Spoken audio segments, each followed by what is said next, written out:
Imagine ಮಾಡಿ ನೀವು ಒಂದು ಟ್ರೈಲರ್‌ನ ನೋಡಿ ಎಕ್ಸೈಟ್ ಆಗಿರ್ತೀರಾ, ಸಿನಿಮಾಗೆ ಹೋಗ್ಲೇಬೇಕು ಅಂತ ಅನ್ಕೊಂಡಿರ್ತೀರಾ. ಆದ್ರೆ ರಿಲೀಸ್ ದಿನ ನೀವಿರೋ ಸಿಟಿಯಲ್ಲೇ ಒಂದೇ ಒಂದು ಶೋನ ಸಹ ಕೊಟ್ಟಿರೋದಿಲ್ಲ. ಸೊ ಒಳಗಿರೋ ಪ್ರೇಕ್ಷಕನಿಗೆ ಎಂಥ ಸಂಕಟ ಆಗಿರಲ್ಲ ಹೇಳಿ? As a movie buff, as a reviewer ಹೊರಗಡೆ ಸಿನಿಮಾ ಇಷ್ಟೊಂದೆಲ್ಲ ಸೌಂಡ್ ಮಾಡ್ತಾ ಇದೆ, ಸ್ಟಿಲ್ ನನಗಿನ್ನೂ ನೋಡೋದಕ್ಕಾಗ್ತಾ ಇಲ್ವಲ್ಲ ಅಂತ ಬಾಲ ಸುಟ್ಟಿರೋ ಬೆಕ್ಕಿನ ಹಾಗೆ ಒದ್ದಾಡ್ತಾ ಇದ್ದೆ ಸತತ 2 ದಿನಗಳಿಂದ. ಬಟ್ ಥ್ಯಾಂಕ್ ಗಾಡ್ ಅಂತೂ ಇಂತೂ ಸಾಹಸ ಮಾಡಿ ನೆನ್ನೆ ಈ ಸಿನಿಮಾನ ನೋಡ್ಕೊಂಡು ಬಂದಿದ್ದಾಯ್ತು. ಅಂಡ್ ಲಿಟ್ರಲಿ ಹೇಳ್ತೀನಲ್ಲ, ಎಷ್ಟೋ ದಿನಗಳಾದ ಮೇಲೆ ಒಂದು ಕನ್ನಡ ಸಿನಿಮಾನ ಕಂಪ್ಲೀಟ್ ಫ್ಯಾಮಿಲಿ ಕ್ರೌಡ್ ಮಧ್ಯೆ ಕೂತು ಎಂಜಾಯ್ ಮಾಡಿದ್ದೀನಿ, ನಕ್ಕಿದ್ದೀನಿ. ಸೈಕ್ ಎಕ್ಸ್ಪೀರಿಯನ್ಸ್. ಅಬ್ಬಬ್ಬಾ, ಇದಪ್ಪ ಸಿನಿಮಾ ಅಂದ್ರೆ. ಸೂ ಫ್ರಮ್ ಸೋ ಇದು ಜೆ.ಪಿ. ತುಮಿನಾಡ್ ಅವರು ಡೈರೆಕ್ಟ್ ಮಾಡಿರುವಂತಹ ಚಿತ್ರ. ಅಂಡ್ ಇದನ್ನ ನೋಡೋದಕ್ಕೆ ನಾನು ಹೋಗಿದ್ದು Gadag to Hubballi. So travel experience ಅಲ್ಲ, ಸಿನಿಮಾ ಕೊಟ್ಟಂತ ಅನುಭವದ ಬಗ್ಗೆ ಡೀಟೇಲ್ಡ್ ಆಗಿ ಮಾತಾಡೋಣ. ಬಟ್ ಅದಕ್ಕಿಂತ ಮುಂಚೆ ಚಾನಲ್ಗೆ ಹೊಸಬರಾಗಿದ್ರೆ ಸಬ್ಸ್ಕ್ರೈಬ್ ಮಾಡ್ಕೊಳ್ಳಿ. ಅಂಡ್ ವಿಡಿಯೋ ಇಷ್ಟ ಆಯ್ತು ಅಂದ್ರೆ ಡೆಫಿನೆಟ್ಲಿ ಒಂದು ಲೈಕ್ ಕೊಟ್ಟು ಕಂಟಿನ್ಯೂ ಮಾಡಿ. 2000 ಲೈಕ್ಸ್ ಅಂತ ಅನ್ಕೊಂಡಿದ್ದೀನಿ, ನೋಡೋಣ ಏನ್ ಮಾಡ್ತೀರಾ ಅಂತ. ಇಲ್ಲಿನ ಕಥೆ ವಿಚಾರಕ್ಕೆ ಬಂದ್ರೆ, ದಕ್ಷಿಣ ಕನ್ನಡದ ಒಂದು ಹಳ್ಳಿ, ಅಲ್ಲಿ ಅಶೋಕ ಅನ್ನೋ ಒಂದು ಪಾತ್ರ.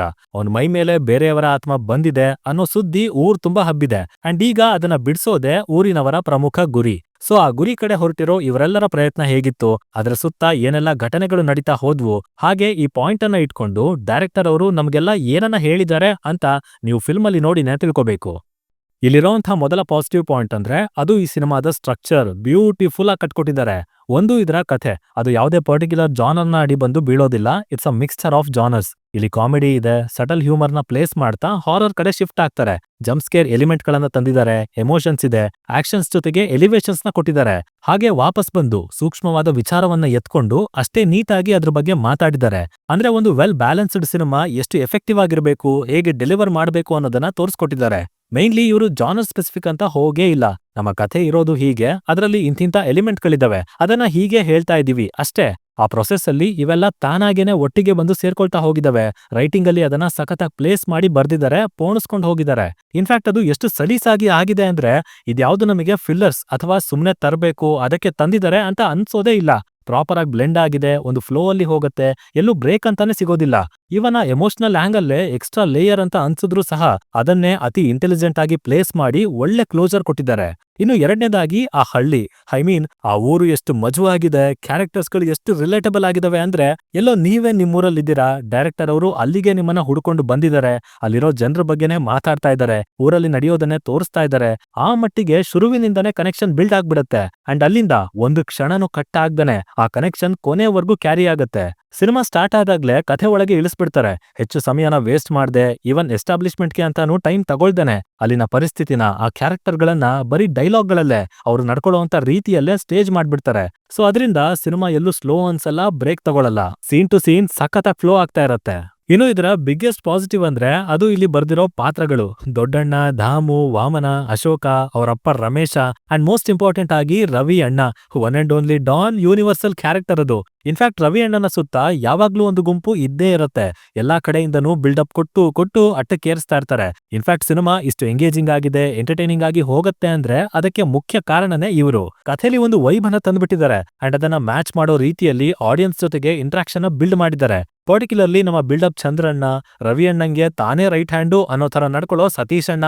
ರವಿ ಅಣ್ಣ ಇದ್ರಲ್ಲ ಮರೆ, ಎಂತ ಸಹ ಆಗೋದಿಲ್ಲ, ಅವರೇ ಎಲ್ಲ ನೋಡ್ಕೋತಾರೆ ಅಂತ ಬ್ಯಾಕ್ ಇಂದನೇ ಮುಂದೆ ತಳ್ಳೋ ಜನ. ವಾಮನ, ಜನ್ನ, ಹಾಗೆ ತನಗೂ ಆತರ ಬೆಲೆ ಸಿಗ್ಬೇಕು ಅಂತ ಬಡ್ದಾಡೋ ಯದು ಅಣ್ಣ, ಅವರ 85ರ ಸಮಿತಿ. ಯಪ್ಪ, ಟೋಟಲ್ ಪ್ಯಾಕೇಜ್ ಅಲ್ಲಿ ಬಂದು ನಗಸ್ತವ್ರೆ. ಒಂದೇ ಒಂದು ಸೀಕ್ವೆನ್ಸ್ ಅನ್ನ ಕೂಡ ಬಿಡದೆ ಒಬ್ರಾದ ಮೇಲೊಬ್ರು ಬಂದು ಬಂದು ಆ ಹ್ಯೂಮರ್ನ ಕನ್ಸಿಸ್ಟೆಂಟ್ ಆಗಿ ಮೇಲ್ ತಗೊಂಡ್ ಹೋಗ್ತಾನೆ ಇರ್ತಾರೆ. ಇನ್ನು ಅವರ ಬಿಹೇವಿಯರ್, ಅವರ ಡೈಲಾಗ್ ಮೆನ್ಷನ್ ಮಾಡೋದೇ ಬೇಡ ಅಂತ ಅನ್ಕೋತೀನಿ. ಒಂದು 10 ನಿಮಿಷ ಆಗ್ಲಿ ಸಾಕು, ನಾವೇ ಆ ಡೈಲಾಗ್ ಗಳನ್ನ ಹೊಡಿತಾ ಇರ್ತೀವಿ. ಐ ಮೀನ್ ಅಷ್ಟು ಇಂಟ್ರಾಕ್ಟಿವ್ ಸಿನಿಮಾ ಇದು.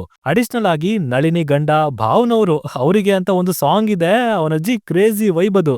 ಬಂದರೋ ಬಂದರೋ ಭಾವ ಬಂದರು, ಲೈಕ್ ಆ ಪಾತ್ರ ಬರುತ್ತೆ, ಸಡನ್ ಆಗಿ ಒಂದೆರಡು ಮೊಮೆಂಟ್ ಗಳನ್ನ ಕ್ರಿಯೇಟ್ ಮಾಡುತ್ತೆ, ಹೋಗ್ತಾ ಇರತ್ತೆ. ಸಖತ್ ಎನರ್ಜಿ ಇರೋ ಕ್ಯಾರೆಕ್ಟರ್ ಅದು, ತುಂಬಾ ಚೆನ್ನಾಗಿ ಬರ್ದಿದ್ದಾರೆ. ಇನ್ನು ಸೀಕ್ವೆನ್ಸ್ ಗಳು ಕೂಡ ಅಷ್ಟೇ. ಆ ಪ್ರೇತ ಬಂದಿದೆ ಅನ್ನೋದ್ರಿಂದ ಹಿಡಿದು ಅದನ್ನ ಬಿಡಿಸೋವರೆಗೂ ಸಿನಿಮಾ ಇವೆಂಟ್ ಫುಲ್ ಆಗಿ ನಡೀತಾ ಇರುತ್ತೆ.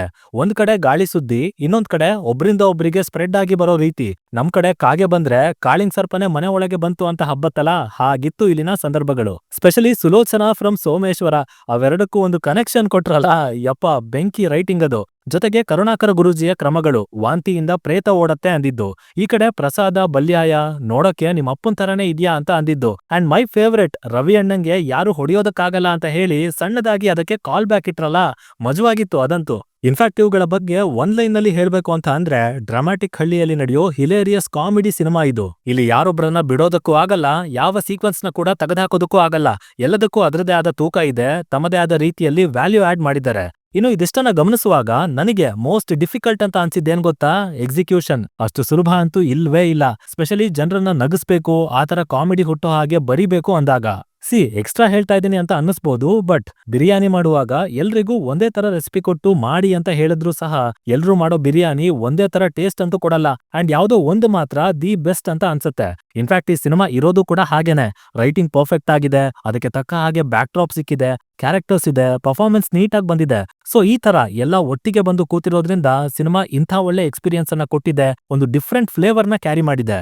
ಇದನ್ನ ಡಬ್ ಮಾಡಿ ಬಿಡೋದೇ ರಿಸ್ಕಿ, ಅಂಡ್ ರೀಮೇಕ್ ಅಂತೂ ಐ ಥಿಂಕ್ ಸಾಧ್ಯನೇ ಇಲ್ಲ, ಬಿಕಾಸ್ ಇದು ಅತಿ ಒರಿಜಿನಲ್ ರೂಟೆಡ್ ಆಗಿರುವಂತ ಸಿನಿಮಾ. ಇನ್ನು ಕನ್ವರ್ಸೇಷನ್ಸ್ ಅಂತೂ ಸಿಚುವೇಶನಲ್ ಆಗಿದ್ವು. ಅಲ್ಲಿಂದನೇ ಇಲ್ಲಿ ಕಾಮಿಡಿ ಅನ್ನೋದು ಕೂಡ ಹುಟ್ಟಿರೋದು. ಎಕ್ಸ್ಟ್ರಾ ಅಂತ ಆಗ್ಲಿ, ಒನ್ ಲೈನರ್ಸ್, ಫಿಲ್ಲರ್ಸ್ ಅಂತ ಆಗ್ಲಿ ಎಲ್ಲೂ ಬಳಸಿಲ್ಲ. ಬೆಸ್ಟ್ ಪಾರ್ಟ್ ಅಂದ್ರೆ ಕ್ಯಾರೆಕ್ಟರ್ ಬಿಹೇವಿಯರ್ ಇಂದನೇ ಆ ಹ್ಯೂಮರ್ ನ ತಗ್ಸಿದ್ದಾರೆ, ಅಂಡ್ ಅದೇ ಇಲ್ಲಿ ಸಖತ್ತಾಗಿ ವರ್ಕ್ ಆಗಿರೋದು. ಹಾಗೇನೆ ಕಾಲ್ ಬ್ಯಾಕ್ ಅನ್ನೋದನ್ನ ಇಲ್ಲಿ ಚೆನ್ನಾಗಿ ಪ್ಲೇಸ್ ಮಾಡಿದ್ದಾರೆ. ರವಿ ಅಣ್ಣಂಗೆ ಹೊಡೆದಿದ್ದು ಒಂದ್ ಕಡೆ ಇದೆ ಹೌದು, ಬಟ್ ಅದರ ಜೊತೆಗೆ ತಾನೇ ಬೇಡದೆ ಇರೋದನ್ನ ಮಾಡಿ ಇನ್ನೊಬ್ರಿಗೆ ಅದೇ ತರ ಆಗಿರೋದನ್ನ ಕೇಳಿ ಅಶೋಕನ ಪಾತ್ರಕ್ಕೆ ಒಂದು ಫೀಲ್ ಹುಟ್ಟತ್ತೆ. ಅಲ್ಲೇ ಒಂದು ಫುಲ್ ಸರ್ಕಲ್ ನ ಕೊಟ್ಟಿದ್ದಾರೆ. ಅಂಡ್ ಅದೇ ಸ್ಪೇಸ್ ಅಲ್ಲಿ ತಾವೇ ಓಪನ್ ಮಾಡ್ಕೊಂಡಂತ ಅತಿ ಸೂಕ್ಷ್ಮವಾದ ವಿಚಾರವನ್ನ ಅಷ್ಟೇ ಎಫೆಕ್ಟಿವ್ ಆಗಿ ಸಿನಿಮಾದ ಫ್ಲೋನ ಹಾಳು ಮಾಡದೇ ಇರೋ ರೀತಿಯಲ್ಲಿ ತಂದು ಕ್ಲೋಸ್ ಮಾಡಿದ್ದಾರೆ. ಅದು ತುಂಬಾ ಇಷ್ಟ ಆಯ್ತು. ಆಲ್ಸೋ ಆಕ್ಷನ್ ನಲ್ಲಿ ಇಟ್ಟಿರುವಂತ ಎಲಿವೇಶನ್ಸ್ ಕೂಡ ಸಿಚುವೇಶನ್ ಡಿಮ್ಯಾಂಡ್ ಮಾಡಿ ಬಂದಿರುವಂತದ್ದು. ಸೊ ಅದನ್ನ ಕೂಡ ತುಂಬಾ ಚೆನ್ನಾಗಿ ಪ್ಲಾನ್ ಮಾಡಿ ಎಕ್ಸಿಕ್ಯೂಟ್ ಮಾಡಿದ್ದಾರೆ. ಇನ್ನ ಪರ್ಫಾರ್ಮೆನ್ಸಸ್ ಕಡೆ ಬಂದ್ರೆ ಆಲ್ರೆಡಿ ಹೇಳಿದೀನಿ ಯಾರನ್ನೂ ಬಿಡೋ ಹಾಗಿಲ್ಲ ಅಂತ. But still JP. ತುಮಿನಾಡ್ ಅವರು, ಪ್ರಕಾಶ್ ತುಮಿನಾಡ್ ಅವರು, ಈ ಕಡೆ ಸತೀಶನ ಪಾತ್ರ ಮಾಡಿದಂತ ದೀಪಕ್ ರೈ ಅವರು, ದೇವರ್ ಆಲ್ ರಿಯಲಿ ಗುಡ್. ಸಖತ್ ನ್ಯಾಚುರಲ್ ಆಗಿ ಪರ್ಫಾರ್ಮ್ ಮಾಡಿದ್ದಾರೆ. ಇನ್ಫ್ಯಾಕ್ಟ್ ಅವರೇ ಆ ಪಾತ್ರಗಳಾಗೋಗಿದ್ರು. ಹಾಗೇನೆ ಶನಿಲ್ ಗೌತಮ್ ಅವರು, ವ್ಯಕ್ತಿಗೆ ಒಳ್ಳೆ ಸ್ಕ್ರೀನ್ ಪ್ರೆಸೆನ್ಸ್ ಇದೆ. ಈ ಸಿನಿಮಾದಿಂದ ಡೆಫಿನೆಟ್ಲಿ ಒಳ್ಳೆ ಅಟೆನ್ಷನ್ ಅಂತೂ ಪಡ್ಕೋತಾರೆ. ಇವರನ್ನ ಬಿಟ್ಟು ಯದು ಅಣ್ಣ, ಭಾನು, ನಳಿನಿ ಅವರ ಗಂಡ, ಅದೇ ಭಾವನವರು, ಹಾಗೆ ಉಳಿದವರೆಲ್ಲರೂ ತಮ್ಮ ಪಾತ್ರನ ಚೆನ್ನಾಗಿ ನಿಭಾಯಿಸಿದ್ದಾರೆ. ಇನ್ನ ಇದ್ರ ಹೊರತಾಗಿ ಹಾಡುಗಳ ಸಾಹಿತ್ಯ ಇಷ್ಟ ಆಯ್ತು. ಆಲ್ಮೋಸ್ಟ್ ಅವು ಕೂಡ ಸಿಚುವೇಶನಲ್ ಆಗೇ ಇದಾವೆ. ಹಸಿ ಹಸಿ ಸುಳ್ಳು ಹಣೆ ಮೇಲೆ, ಮತ್ತೆ ಪ್ರೀತಿ ಹುಟ್ಟುವಾಗ ಬಂದಂತ ಹಾಡು ಅರ್ಥಗರ್ಭಿತವಾಗಿದ್ವು. ಆಲ್ಸೋ ಅಶೋಕನ ತಂಗಿ ಕಡೆಯಿಂದ ಬಂದಿರೋ ಹಾರರ್, ಅಮ್ಮನ ಪಾತ್ರಕ್ಕೆ ಊರ್ನವರೆಲ್ಲ ಹೆದರ್ಕೊಳ್ಳೋ ರೀತಿ, ಆ ಪ್ರೊಸೆಸ್ ಹೆವಿ ಎಂಟರ್ಟೈನಿಂಗ್ ಆಗಿತ್ತು ಅಂತ ಹೇಳ್ತೀನಿ. ನೆಗೆಟಿವ್ಸ್ ಕಡೆ ಬಂದ್ರೆ ಮೇಜರ್ ಆಗಿನೂ ಮೈನರ್ ಆಗಿನೂ ಅಂತದೇನು ಕಾಣ್ಲಿಲ್ಲ. ಬಟ್ ಈ ರಿಲೇಟಬಿಲಿಟಿ ಅನ್ನೋದು ಕೆಲವರಿಗೆ ಕಷ್ಟ ಆಗ್ಬೋದು. ಅಂದ್ರೆ ಇಲ್ಲಿರೋ ರೀಜನಲ್ ಕಥೆಗೆ ಕನೆಕ್ಟ್ ಆಗ್ಬೇಕು. ಅದು ಡೆಫಿನೆಟ್ಲಿ ಬೆಂಗಳೂರಿಗೆ ಮಾತ್ರ ಸೀಮಿತ ಆಗಿಲ್ಲ, ಬೇರೆ ಊರುಗಳಲ್ಲೂ ಇದೇ ತರ ನಡೆಯೋದು. ಸೊ ಅದಕ್ಕೆ ನೀವು ಯಾವ ಮಟ್ಟಿಗೆ ಕನೆಕ್ಟ್ ಆಗ್ತೀರಾ ಅನ್ನೋದೊಂದೇ ಪ್ರಶ್ನೆ. ಟೋಟಲ್ ಆಗಿ Su from So is a super must watch cinema. ಯಾವುದೇ ಬೇರೆ ತರದ ಸೀಕ್ವೆನ್ಸ್ಗಳು ಇಲ್ಲದೆ ಇರೋ ಪ್ಯೂರ್ ಫ್ಯಾಮಿಲಿ ಎಂಟರ್ಟೈನರ್. ಸೊ ಮಿಸ್ಸೇ ಮಾಡ್ಕೋಬೇಡಿ. ಎಷ್ಟೋ ದಿನಗಳ ನಂತರ ಒಂದು ಕನ್ನಡ ಸಿನಿಮಾ ಅಕ್ಕಪಕ್ಕದ ಕಾಂಪಿಟೇಷನ್ ಮಧ್ಯೆ ಗಟ್ಟಿಯಾಗಿ ನಿಂತ್ಕೊಂಡು ಸ್ಕ್ರೀನ್ಸ್ ಗಳನ್ನ ಬಾಚ್ಕೋತಾ ಇದೆ. ಇರೋದೆಲ್ಲ ಹೊಸ ಮುಖಗಳೇ, ಹಾಗಿದ್ರೂ ಕೂಡ ಅರ್ಲಿ ಮಾರ್ನಿಂಗ್ ಶೋಸ್ನ ಪಡ್ಕೊಂಡು ರೆಕಾರ್ಡ್ ಕ್ರಿಯೇಟ್ ಮಾಡಿದೆ. ಸೊ ನೋಡುವ ಈ ರ್ಯಾಂಪೇಜ್ ಇನ್ನ ಎಲ್ಲಿವರೆಗೂ ಹೋಗಿ ತಲುಪತ್ತೆ ಅಂತ. ಬಟ್ ಸದ್ಯಕ್ಕೆ ನಿಮ್ಮಲ್ಲಿ ಯಾರಾದ್ರೂ ಆಲ್ರೆಡಿ ಈ ಸಿನಿಮಾನ ನೋಡಿ ಆಗಿದ್ರೆ ನಿಮ್ಮ ಅನುಭವವನ್ನ ಕೆಳಗಡೆ ತಪ್ಪದೇನೆ ಶೇರ್ ಮಾಡಿ ತಿಳಿಸ್ಬಿಡಿ. ಡಿಸ್ಕಷನ್ಸ್ ಮಜವಾಗಿರುತ್ತೆ. ಸೈನಿಂಗ್ ಆಫ್, ಲಿಖಿತ್.